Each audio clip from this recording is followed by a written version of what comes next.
Give me a baby, and I can make any kind of man. These are the words of John B. Watson, the founder of behaviorism. According to this worldview, the behavior of organisms, including human beings, is predictable and therefore controllable. In 1920, at Johns Hopkins University, Watson experimented on several babies ranging in age from 3 months to a year.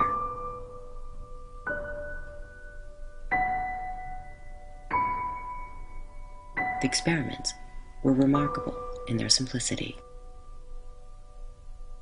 He would present a candle to infants to see if they were afraid of fire. He would introduce animals to their environment to see if the children were afraid of them naturally, or only after a traumatic experience. He would make a hissing noise and observe the results. Watson learned that newborn babies had no fear of the dark. He also learned, however, that such fear could be conditioned. And so it was with rabbits. This baby, known as Little Albert, initially found delight in touching a rabbit. Yet, as Watson began to clang a steel rod and claw a hammer behind the child's head whenever he touched the creature, the reaction became not one of delight, but terror. Soon, the mere sight of the rabbit would elicit fear, even when no noise was provided, a fear that also extended to objects and textures of a similar type. From his experiments, Watson reached a radical conclusion which would come to define political and social engineering in the 20th century. The driving force in society, he claimed, is not love, but fear.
You could speculate about why the rat was so useful. I mean, one thing, it reproduced really fast. Another thing is that people were not affectionate towards rats, so you didn't really need to worry about ethical objections unless something truly horrible was done. And finally, I guess you could see the rat as a metaphor for an animal that is tractable. Running a rat through a maze, it's a pretty understandable metaphor for most of us of running through life. And in fact, if you look at the history of the maze, it goes back through early Christian and even into Greek societies as kind of a metaphor for life. The idea that you somehow wind your way through a maze. Of course, in the Christian tradition, the maze is full of meaning and you're eventually trying to get to God. It's kind of a pilgrim's progress. Whereas in modern society, people like Nietzsche said that, you know, life was like a maze that you could never run to the end of. But in the 20th century, in American laboratories, the maze was once again adopted as a symbol of hope. Not a hope that one could get to God or get to a meaningful life, but the hope that people could actually be controlled in a very scientific manner. That social life could be remade on the basis of scientific principles.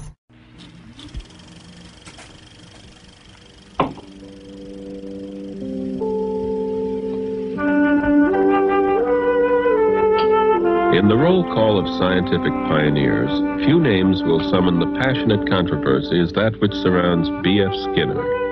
His work has led to the formulation of the science of human behavior, which finds behavior to be predictable, therefore controllable. And for this, he has been both applauded and attacked.